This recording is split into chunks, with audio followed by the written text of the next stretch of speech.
नमस्कार। मैं हिम्मत सेठ एक बार फिर आपके सामने हाजिर हूँ बातचीत करने के लिए आपसे।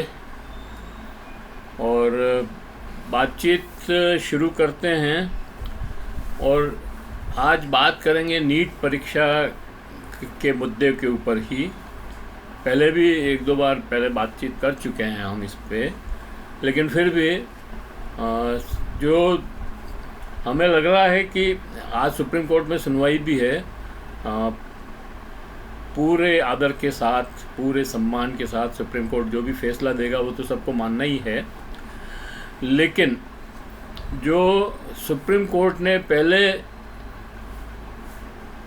1500 बच्चों की वापस परीक्षा करने की जो बात कही थी, वो फैसला हमें सही नहीं लगा, क्योंकि 1500 बच्चों का जो परीक्षा वापस हुई, उस कॉलेज की प्रिंसिपल का बयान था कि हमारे यहाँ परीक्षा बिल्कुल सही टाइम से शुरू हुई है। फिर टाइमिंग का तो कोई सवाल ही नहीं रहा, फिर परीक्षा वापस क्यों हुई और 1500 की क्यों हुई? जब वापस ही करानी थी तो सारे बच्चों की करा लेते। तो ये तो सवाल खड़ा है ही है। अब वो तो हो गई, परीक्षा भी हो गई और नई लिस्ट भी निकल गई। और लेकिन एक बात है कि अभी एनटीए ने, जब तक सुप्रीम कोर्ट का फैसला नहीं होता है, या अभी मतलब फ़िलहाल तात्कालिक तौर पे काउंसलिंग बंद कर दी है। क्यों बंद की, ये सवाल ये भी है। और हमें ये लग रहा है कि ये जो जांच चल रही है, सीबीआई की जांच है, ये पेपर लीक पर ज़्यादा है।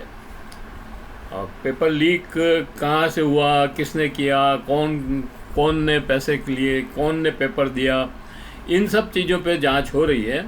और बिहार से लेकर झारखंड और महाराष्ट्र और हरियाणा और राजस्थान और सब जगह के मामलों को, मतलब जो पेपर लीक के मामले हैं ख़ास तौर से, उन पे जांच हो रही है। उनमें से कुछ लोगों को गिरफ्तार भी किया है। राजस्थान में भी किए हैं कुछ, कोटा से और झालावाड़ से। एक्चुअली झालावाड़ के मेडिकल कॉलेज का में सेंटर था, उसका भी एक मामला सामने आया है।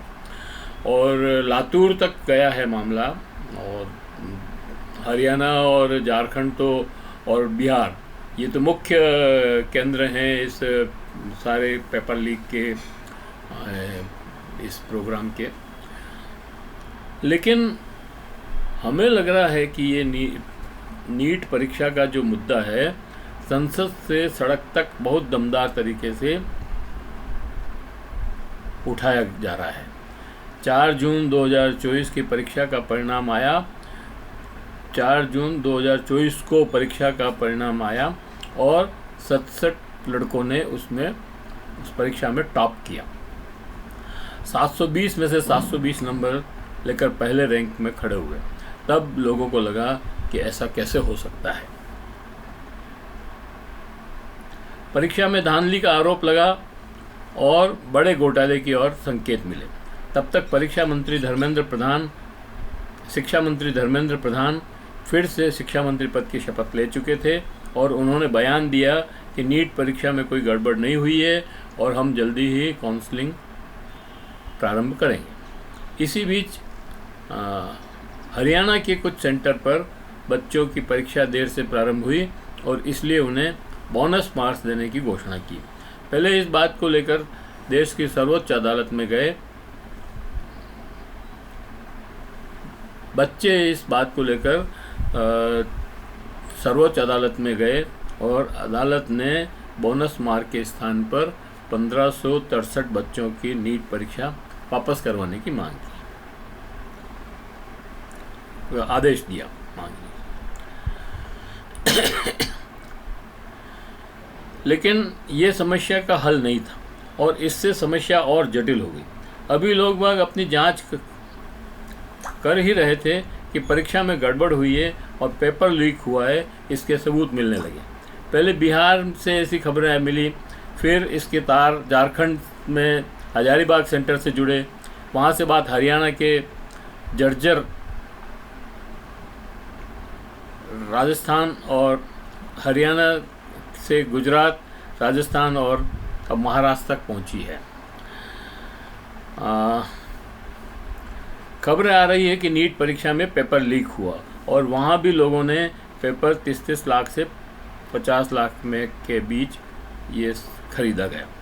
यह सब चल रहा था और नीट परीक्षा के माध्यम से राजनीति भी चालू हो गई। पटना के एक उप मुख्यमंत्री ने बयान दिया कि पेपर लीक में के तार राष्ट्रीय जनता दल के तेजस्वी यादव से जुड़े हैं। तो इस तरह की राजनीतिक बयानबाजी होने लगी। लेकिन एक बात उभर कर आई कि झारखंड और हरियाणा के परीक्षा केंद्र जहाँ से 6 बच्चों ने 720 में से 720 नंबर प्राप्त किए हैं, वे स्कूल या संस्थान भाजपा नेताओं के हैं। ये एक बड़ा प्रश्न चिन्ह है यहाँ पर। भाजपा नेताओं के सेंटर से ही जो गड़बड़ियाँ हुई है वो क्यों हुई। खैर, इस बीच राष्ट्रपति महोदय ने संसद के दोनों सदनों के संयुक्त अधिवेशन में इस साल का अभिभाषण पढ़ा इसलिए कि यह भाषण पीएमओ ऑफिस में लिखा जाता है और इसमें सरकार के द्वारा किए गए कामों का बखान होता है और राष्ट्रपति उसे पढ़ने की औपचारिकता पूरी करती है। उस भाषण में राष्ट्रपति महोदय ने नीट परीक्षा का उल्लेख किया और उसको एक सामान्य घटना की तरह बताया। लोकसभा में विपक्ष के नेता राहुल गांधी ने भी नीट परीक्षा के ऊपर के अंदर हुई धांधली को गंभीरता से लेकर सदन में राष्ट्रपति के अभिभाषण पर धन्यवाद प्रस्ताव की बहस के पहले एक दिन नीट परीक्षा पर बहस कराने की मांग की, जिसको ओम बिरला ने, जो स्पीकर हैं, उन स्पीकर साहब ने नकार दिया। ऐसा ही राज्यसभा में भी हुआ।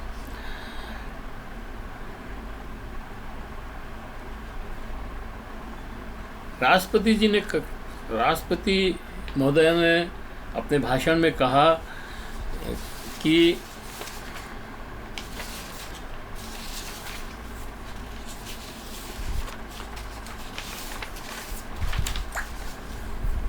पहले परीक्षाओं में पहले भी पेपर लीक होते थे और अब भी हो रहे हैं। सरकार इस मामले में कड़ी से कड़ी कार्रवाई करेगी और किसी भी दोषी को छोड़ा नहीं जाएगा। ये भी कहा कि सरकार ने बहुत ही कड़े कानून बनाए हैं, जो पेपर लीक कराएगा उसको उन प्रावधानों में सज़ा मिलेगी। यही सेम टू सेम प्रधानमंत्री ने भी अपने धन्यवाद प्रस्ताव बोलते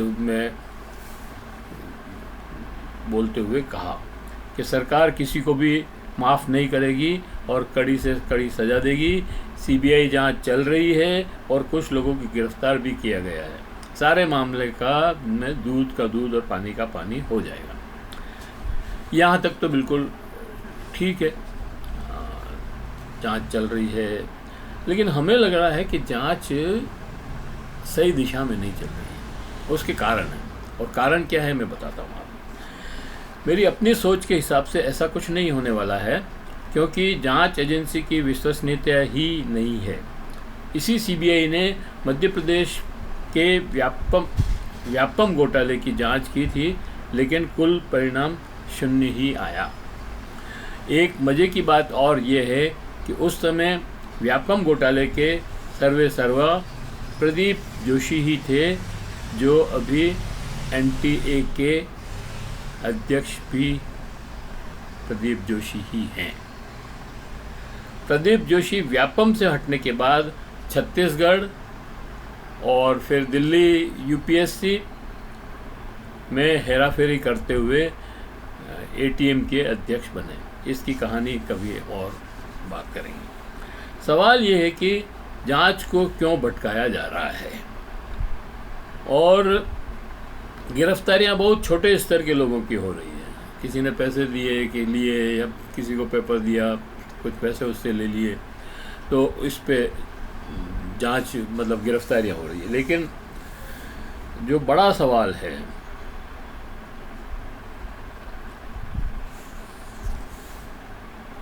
राजस्थान के कुछ छात्रों को भी गिरफ्तार किया है झालावाड़ कॉलेज से, और बिहार में भी कुछ गिरफ्तारियां हुई है, बिहार में भी, और उत्तर प्रदेश में भी एक सुहेल पार्टी के एक विधायक गेंदीलाल को भी गिरफ्तार किया है, हरियाणा में भी हुई है। लेकिन इन सब से ये तो पता लग जा सकता है कि पेपर लीक किसने किया, किसने बेचा, कितने पेपर किसने पेपर खरीदा, कितने में खरीदा। लेकिन षड्यंत्र इतना ही नहीं है दोस्तों, षड्यंत्र इससे बड़ा हिसाब, बड़ा व्यापक है, और इसमें बहुत बड़े बड़े लोग इसमें इन्वॉल्व लगते हैं। एक सवाल उठता है कि असली षड्यंत्र क्या है। हमारे हिसाब से प्रथम दृष्टया षड्यंत्र में सबसे पहले जांच होनी चाहिए कि नीट परीक्षा का रजिस्ट्रेशन जो 25-26 फरवरी को एक महीने के लिए खोला गया था, 26 मार्च को बंद कर दिया गया था, लेकिन आश्चर्यजनक ढंग से 9 अप्रैल को एक दिन के लिए रजिस्ट्रेशन विंडो वापस खोली जाती है। ये क्यों खोली गई? और 10 अप्रैल को बंद कर देते हैं। सवाल यह है कि रजिस्ट्रेशन काउंटर एक दिन के लिए क्यों खोला गया, जबकि 26 मार्च को ही काउंटर बंद कर दिया गया था? यह बहुत गंभीर सवाल है, और यही से षड्यंत्र शुरू हो जाता है। पेपर लीक होना बहुत बाद की बात, यहीं से, क्योंकि रजिस्ट्रेशन काउंटर को पुनः खोलना किसी छोटे मोटे अधिकारी के बस की बात नहीं है, इतनी कोई हिम्मत नहीं कर सकता है। कोई ताकत, इसमें कोई बहुत ताकतवर व्यक्ति इन्वॉल्व है जिसने ये काउंटर वापस खुलवाया, और वो कौन हो सकता है? या तो एनटीए के अध्यक्ष ने ये आदेश दिए होंगे, या शिक्षा मंत्री स्वयं भी ये आदेश दे सकते हैं। शिक्षा मंत्री धर्मेंद्र प्रधान भी ये आदेश दे सकते हैं। इसके बाद भी शक की सुई खुद गृह मंत्री अमित शाह और नरेंद्र मोदी की तरफ भी जाती है। मैं ये स्पष्ट कर दूं कि यह नहीं कह रहा हूं कि ये दोषी हैं, लेकिन मुझे आशंका है कि इन चारों के अतिरिक्त किसी में भी इतनी हिम्मत नहीं है कि रजिस्ट्रेशन काउंटर वापस खुलवा सके।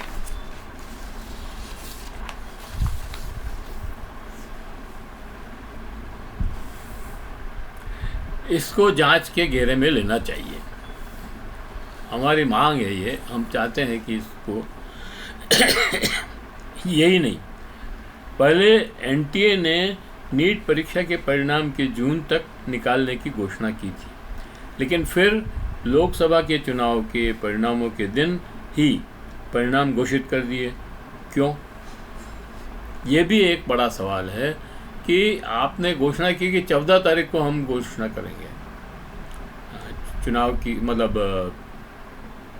परीक्षा के परिणाम घोषित करेंगे, लेकिन 10 दिन पहले 4 जून को ही कर दिए। तो ऐसा क्या हुआ? इतना जल्दी हड़बड़ाहट क्या थी? इसलिए सीबीआई इस देश की चुनाव के परिणामों के दिन घोषित कर दिए। क्यों?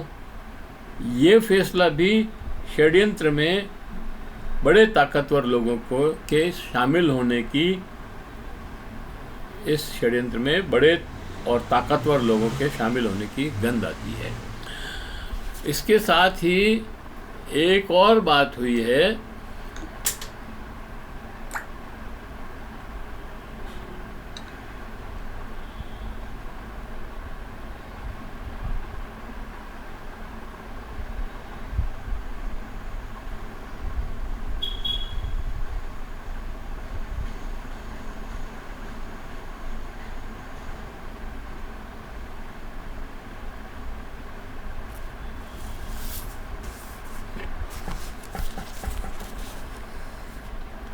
ये जो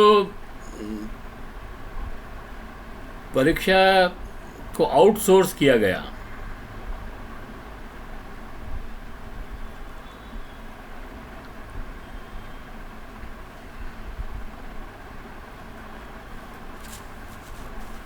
ये जो कंपनी जिसको आउटसोर्स की परीक्षा देने की का ठेका दिया, वो भी एक बात तो ये है कि वो गुजरात की कंपनी है। दूसरी बात ये है कि वो बिहार में पहले भी इस तरह की गड़बड़ियाँ करते हुए पाया गए और उन्हें ब्लैक लिस्ट किया। फिर उन्होंने अपनी कंपनी का नाम बदला और यूपी में पुलिस कांस्टेबल की परीक्षाएं हुई, उसमें भी उसका ठेका भी उन्हें मिला और फिर वहाँ पर भी वो गड़बड़ हुई और फिर परीक्षा रद्द हुई। तो इस ऐसी कंपनी को जो लगातार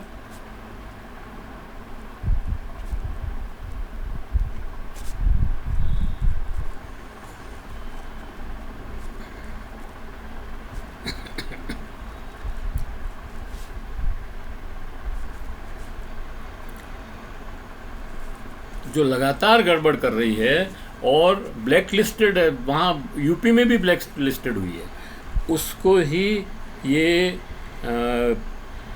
कॉन्ट्रैक्ट क्यों दिया गया, बार बार उसी पार्टी को कॉन्ट्रैक्ट क्यों दिया जा रहा है, ये बड़ा सवाल है। 2017 में बिहार में ब्लैक लिस्ट हुई, उसके बाद 2020 में उत्तर प्रदेश की पुलिस सेवा में ब्लैक लिस्ट हुई। इसका नाम है Ed Test Solution Private Limited company और इसके मालिक और संस्थापक निदेशक हैं सुरेश चंद्र आर्य। ये गुजरात के रहने वाले हैं। सर्वदेशी आर्य प्रतिनिधि सभा नामक प्रमुख हिंदू संस्थान के अध्यक्ष हैं और भाजपा के सदस्य हैं। भाजपा के बहुत सारे नेताओं के ये बहुत नज़दीकी हैं, यहाँ तक कि नरेंद्र मोदी जी के से बहुत अच्छे संबंध हैं और मंच पर कई कार्यक्रमों में साथ देखे गए हैं और कईयों का तो संचालन खुद इन्होंने किया है। तो ऐसी संस्था को ये बार बार जब ब्लैक लिस्ट हो रही है, उसको ही ये परीक्षा कराने का ठेका क्यों दिया, ये बड़ा प्रश्न है। और ये भी सवाल ये है कि ऐसी दागदार ब्लैक लिस्ट कंपनी को एनटीए ने ठेका क्यों दिया, ये भी बहुत षड्यंत्र का बड़ा हिस्सा है और इसमें भी बड़े और ताकतवर लोगों का ही के कहने से ही दिया होगा। और अब इसमें दो तीन चीज़ें एक साथ हो गई है, व्यापम घोटाला और एनटीए के ये परीक्षा के घोटालों में प्रदीप जोशी को अध्यक्ष क्यों बनाया गया। जब वो व्यापम घोटाले में फंस गए थे बुरी तरह और उनको हटा दिया था वहाँ से, फिर वो छत्तीसगढ़ में बन गए, फिर छत्तीसगढ़ से यूपीएससी में बन गए, फिर एनटीए में बन गए। तो ये बार बार उनको ये प्रिविलेज क्यों मिल रहा है, कौन किसके कहने से ये जो है हो रहा है। और इसी तरह से ये जो श्रीमान हैं कंपनी जिनको ठेका दिया है, उनके मालिक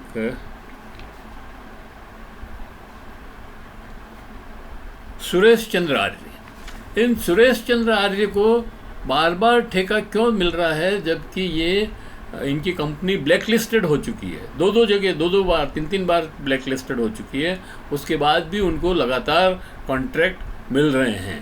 तो ये जांच का विषय है। वो लीक होना और कोई पेपर देने से पैसे ले लेना और वो अपनी जगह है, मैं ये नहीं कह रहा हूँ कि वो बहुत अच्छा काम किया, लेकिन उसके पीछे जो जड़ है वो ये सुरेश चंद्र आर्य हैं और इनके संबंध भाजपा के बड़े नेताओं से हैं, गुजरात के रहने वाले हैं, इसलिए नरेंद्र मोदी और शाह से तो यही है। और इसी के चलते इनके ये मतलब आरएसएस के भी से भी जुड़े हुए हैं। तो आरएसएस के लोगों ने भी इनको बनाने के लिए सिफारिश की थी। तो इन चीज़ों की जांच जरूरी है, बजाय कि उन लोगों को गिरफ्तार करने के जो बेनिफिशरी तो हैं, उन्होंने पैसा तो कमाया है और उन्होंने गुनाह तो किया है, उनकी भी जांच होनी चाहिए। लेकिन ये जांच जरूरी है कि भाई एनटीए को क्यों बनाया, एनटीए का अध्यक्ष क्यों इसको प्रदीप जोशी को बनाया, और ठेका सुरेश चंद्र आर्य को क्यों दिया। इन प्रश्नों के, और वो जो एक दिन के लिए काउंटर खोला वो क्यों खोला, और परीक्षा के परिणाम जो है 14 तारीख के बजाय 4 तारीख को क्यों आए, ये इन 5 चीज़ों की जांच होनी चाहिए। ये महत्वपूर्ण सवाल हैं।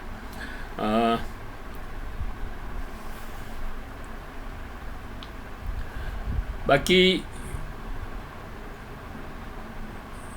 और सीबीआई जो है ना, वो इन बड़े सवालों को लेकर के इन बड़े लोगों की जांच नहीं कर सकती। न वो धर्मेंद्र प्रधान पर हाथ डाल सकती है, न शाह और मोदी की जांच कर सकती है।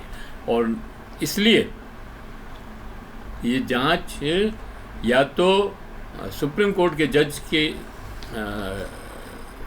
अंडर में हो या जॉइंट पार्लियामेंट्री कमेटी बने।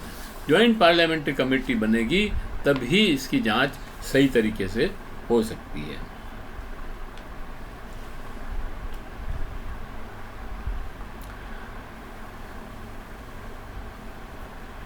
नीट परीक्षा की बात तो हुई है, ये समस्या, लेकिन ये समस्या मतलब केवल नीट परीक्षा की नहीं है, ये उन सारे परीक्षाओं के पेपर लीक हो रहे हैं जो राजस्थान में भी हुआ है, उत्तर प्रदेश में भी हुए हैं, बिहार में भी हुए हैं। मतलब 13 प्रदेश ऐसे हैं जहाँ पर पेपर लीक हुए हैं, परीक्षाओं के धांधलियाँ हुई है। तो इसका हल एक जांच से नहीं निकल सकता है, मतलब केवल पेपर लीक की जांच से नहीं निकल सकता है।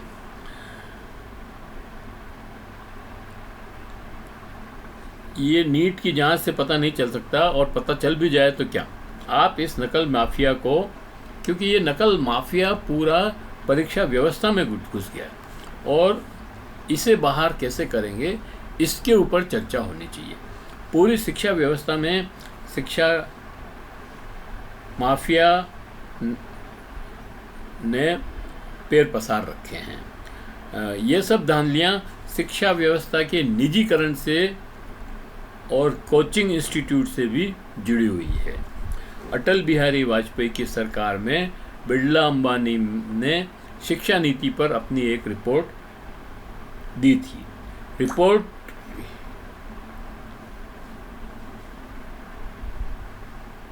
वो रिपोर्ट ही शिक्षा व्यवस्था में धांधलियों की सबसे असली वजह है, क्योंकि उस रिपोर्ट में ये सुझाव दिया गया था कि सरकार 8वीं तक की शिक्षा के बाद 9वीं क्लास से शिक्षा का निजीकरण कर दें, और निजीकरण के साथ ही ये सारे व्यवधान जुड़े हुए हैं। इसके बाद अभी थोड़े 2-3-4 साल पहले कस्तूरी रंगन जी ने, जो बड़े वैज्ञानिक हैं, उन्होंने एक रिपोर्ट दी, शिक्षा नीति बनाई है, उसमें एक रिपोर्ट दी। लेकिन उस रिपोर्ट से भी मतलब शिक्षा में कोई सुधार होने की गुंजाइश नहीं लगती है,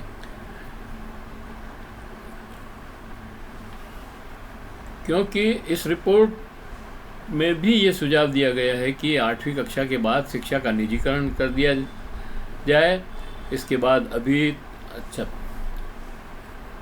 इसमें शिक्षा के निजीकरण के साथ साथ शिक्षा में विदेशी संस्थानों को भारत में एजेंट बनाकर शिक्षा में खुली लूट देने की स्वीकृति दी गई है। तो शिक्षा मंत्रालय द्वारा शिक्षा और परीक्षा का केंद्रीकरण भी दूसरा बड़ा कारण है। सब परीक्षाएं पहले जो मेडिकल कॉलेजेस थे उन जगह अपने अपने स्टेट्स में होती थी और वो स्टेट वाले अपना परिणाम निकालते थे और एडमिशन हो जाते थे। अब इन्होंने वन इंडिया वन नीट कर दिया, तो उससे भी प्रॉब्लम्स बढ़ गई।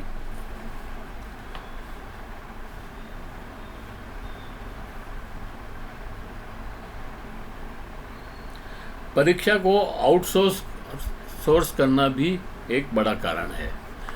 और परीक्षा में धांधली का, इसलिए शिक्षा और परीक्षा का धांधली जब तक नहीं रुक सकती जब तक कि शिक्षा व्यवस्था में आमूलचूल परिवर्तन नहीं हो।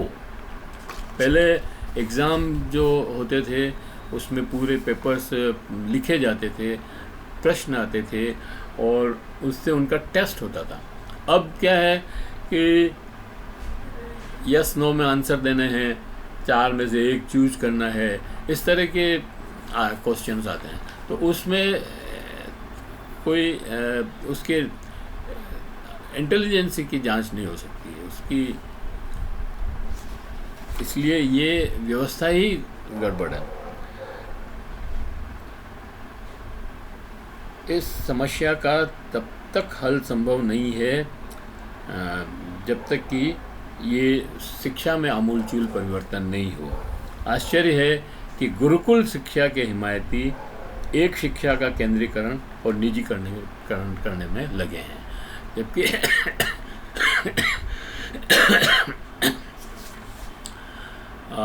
गुरुकुल तो छोटे छोटे एक एक टीचर के पास 4-4, 5-5, 7-7, 10-10 बच्चे होते थे, उनको पढ़ाते थे और पूरे जीवन उनके साथ खपा देते थे। तो बच्चे भी वहाँ से ट्रेंड होकर के और बहुत अच्छे निकलते थे। लेकिन हम तो वो एक विकेंद्रीकरण कृत व्यवस्था थी, गुरुकुल की जो व्यवस्था थी वो आज के डेट में वो संभव नहीं है। लेकिन जो विकेंद्रीकरण शिक्षा का होना चाहिए, उस व्यवस्था का होना चाहिए, वो जब तक नहीं होगा हमारे हिसाब से समस्या का हल नहीं होगा। मुझे लगता है कि आपको ये वीडियो पसंद आया होगा। वीडियो काफ़ी लंबा हो गया है, लेकिन फिर भी चूँकि बात करना ज़रूरी था और सुप्रीम कोर्ट के पूरे सम्मान के साथ ये बात मैं कह रहा हूँ। और आज उस के ऊपर सुप्रीम कोर्ट का फ़ैसला भी, मतलब सुनवाई भी होगी, फ़ैसला आ जाएगा कि नहीं आएगा पता नहीं। लेकिन मैं आपसे अपील करना चाहता हूँ कि अगर आपने हमारे इस चैनल को सब्सक्राइब नहीं किया है तो सब्सक्राइब कर दें और बेल आइकन दबाना न भूलें। और अगर वीडियो अच्छा लगे तो इसको शेयर करें और कमेंट करें और सुझाव दें ताकि हम और बेहतर कर सकें। धन्यवाद।